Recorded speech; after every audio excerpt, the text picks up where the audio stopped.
Oh, I like that better though. That's too bad. It's too bad that it won't look like that. Oh. Fine, Snow. I don't even care anyway. God, not even real. Welcome to the holiday episode of Indie Book Club. Hey, I have to say, I'm kind of surprised. I was thinking about this today when I was prepping for this shoot. This is my 6th Indie Book Club of the year. I've only done 3 videos, which I have to go back and fix at some point. But we have 6 books in the club now, a full half year. So that's exciting. I didn't realize I'd hit such a kind of milestone with this one. We plan to continue doing them all the way through next year, so we'll have a full year of Indie Book Club next year, but we'll talk about that a little bit later. Despite what it might look like around me, it is not a holiday book or a Christmas book. I just thought this is kind of a nice little atmosphere for this last one of the season. It is a book I read actually closer to Halloween, and I've been saving it for now because of actually New Year's. New Year's is a time where we naturally reflect on the past year and what has gone well and what has gone not so well. And we think about if we could do things differently, what would we have done differently? And in that spirit, my book this month is a book about time travel. See, connections. Connected it all up in the end. So without further ado, announcing the Indie Book Club entry for December 2020. Aiyanna Time Witch. This is a book by someone that I know personally, Richard Kram. He's a member of the Sin City Writers Group. I picked this up at the Las Vegas Book Festival last year when it was a festival in person. So, premise of Aiyanna Time Witch. It's a supernatural romance, supernatural time traveling romance, I guess is where I would put this. And it centers on an event that takes place in 2047. A giant asteroid collides with Earth and wipes out humanity. And the story is about parties on either side of this event, timeline-wise, that are trying to prevent this from happening. On the one end, starting in 1980, you have Jack, while fishing on an abandoned beach in a Florida key, comes across a mysterious woman who kind of arrives out of nowhere, no memory, and he, naturally becomes quite smitten with her over time, and together they work to, one, discover what she's doing there, and then eventually they discover it's this event, and they try to prevent it through various mechanisms and chicanery. Way down the line, I think it's 21 something, like 100 years after the event, a man who works for whatever passes as a government after an apocalypse, trying to pinpoint moments in the timeline that could have prevented the catastrophic event from happening. There are some beautiful moments of, I would say, really literary prowess, even though this is kind of a commercial genre. And they're almost non sequiturs. The one I'm thinking of is a non sequitur of an old married couple who are watching the world end from the roof of their building, and they see the asteroid crash, and it's very moving. If you want more of a reader's review of this book, go over to the Medium publication if you haven't been there already. If you didn't come here from there, check that out.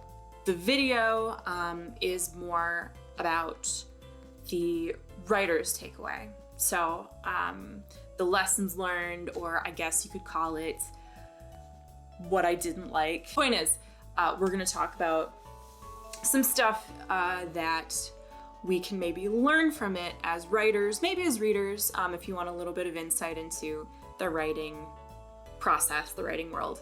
But this is primarily a more of a critique than a review. So this month's takeaway is the importance of POV, which in writer speak, as in everyone's speak, means point of view.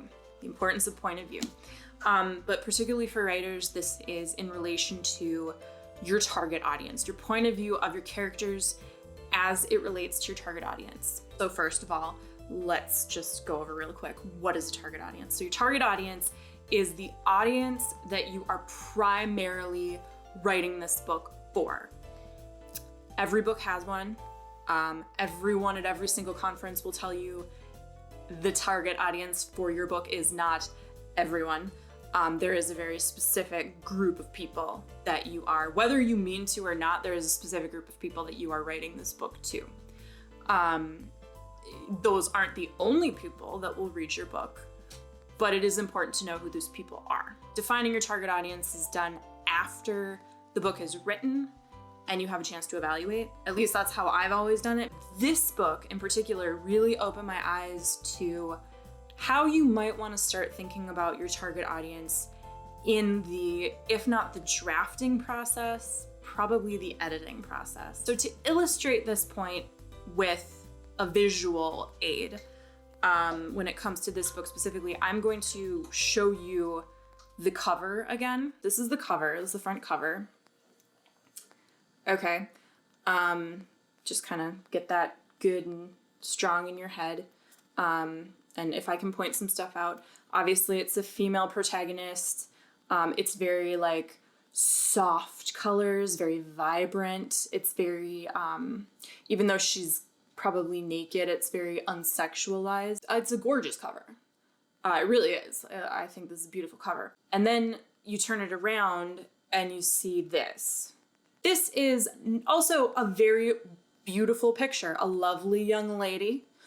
A very, atmospheric beach, some kicking going on up here, probably it is illustrative of what's probably going to happen in this book. But the tone of this is very different. It is much more sexual. This is very much a typical, urban fantasy cover that's targeted to women. This looks like a supernatural Maxim edition, if that's even still a magazine. I don't know magazines. I don't know anything. I do indie books. I don't know what's going on in the world. I want to clarify something here. I'm going to use terms like male, female, man, woman. I don't mean that to be offensive or in a biological sense. By female, I mean a female perspective, or someone who identifies as female, or someone who would identify with the female characters, even if you're, male identifying, but you identify with female characters in books. I don't mean it as men versus women. I'm talking about a perspective here. When you're talking about commercially, this is for a much broader audience. It appeals more to the feminine and masculine sensibilities both. This appeals mostly to a masculine or a person who is attracted to women in a sexual way. That, I would say, is a very visual and great way.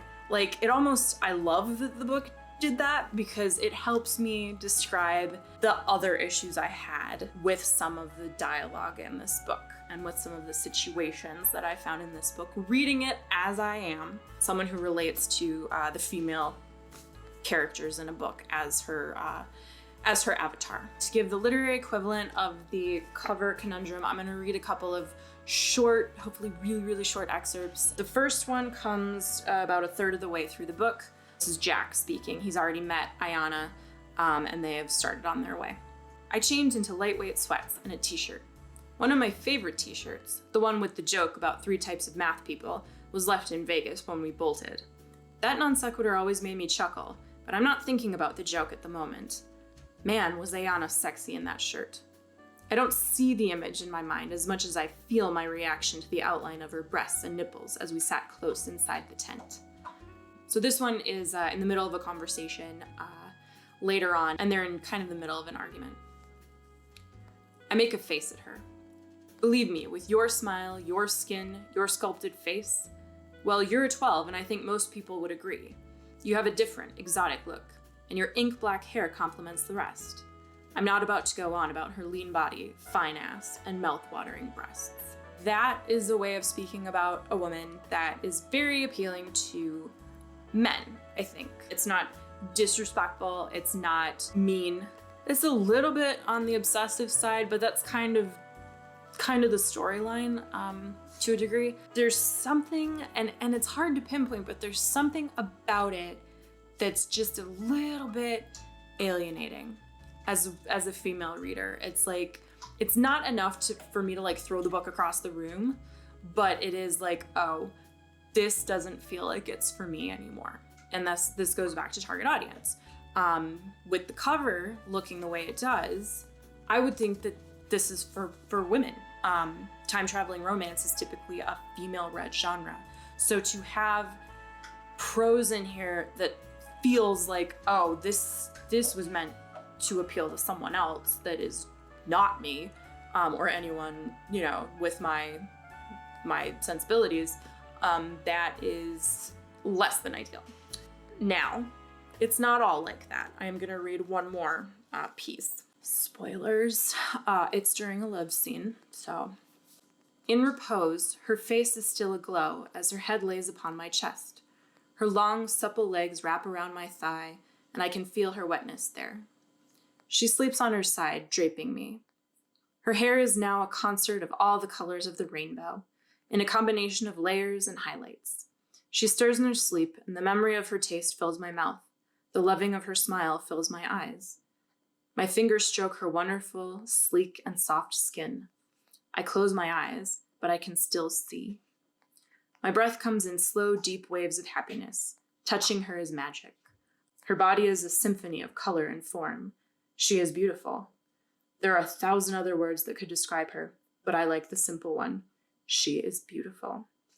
Okay, so if you're a woman and you are reading this book, that is much more effective at making you sympathetic to the male protagonist, as opposed to using words like ass, breasts, etc. And so I don't want to knock this book too much. I know that Richard is a poet. There are poems in this book that are gorgeous. I'm not really saying that this book is a chauvinistic mess. It isn't.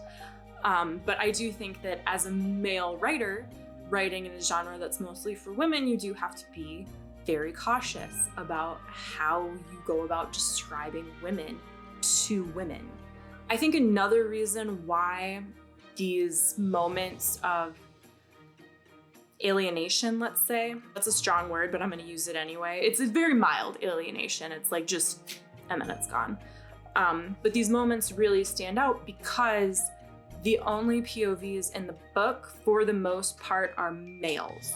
It's Jack. He tells the story from the past, and then Ed Wickstrom, who's the kind of FBI man from the other side of history, he tells his story over there. And there are a couple of women that float in and out, but the main woman, the woman on the cover, she doesn't have a POV in the story.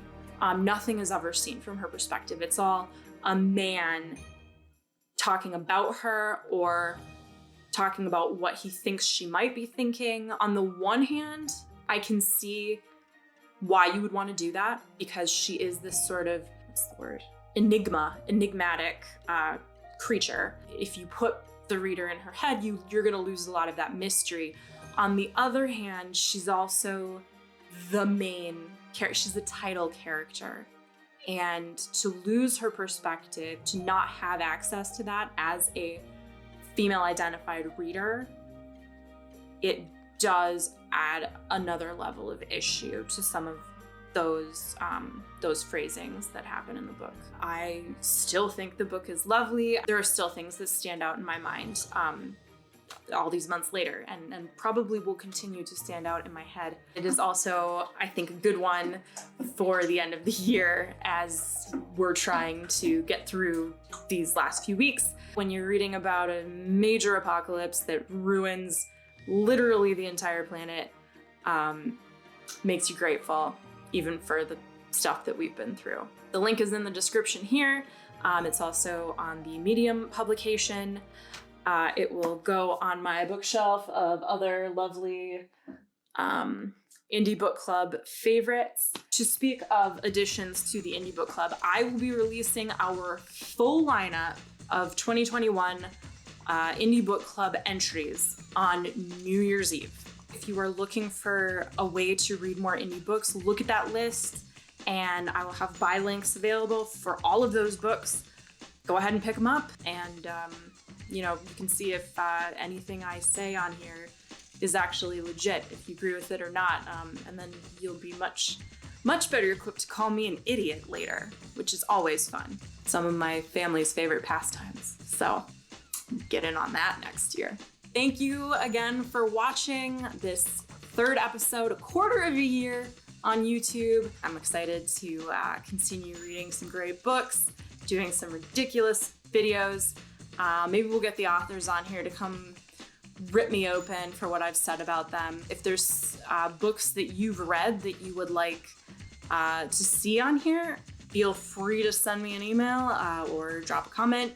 As always, like and subscribe to the YouTube channel, and go find us on Medium. There are 3 whole books out there that I don't have videos for yet, that you can go read about and see, and they're great books too. And I will see you guys in the new year.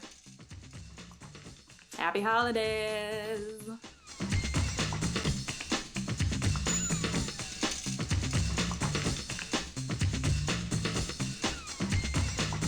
I like learning things, and I like complaining. So if all you have to say is, it was a great book, I have nothing bad to say about it, I mean, do you want to read that? Like, we're done now. Did you get anything out of it? This is not gonna make it in the in here. Action, adventure, time travel. Aiyanna Time Witch. Woo. Okay.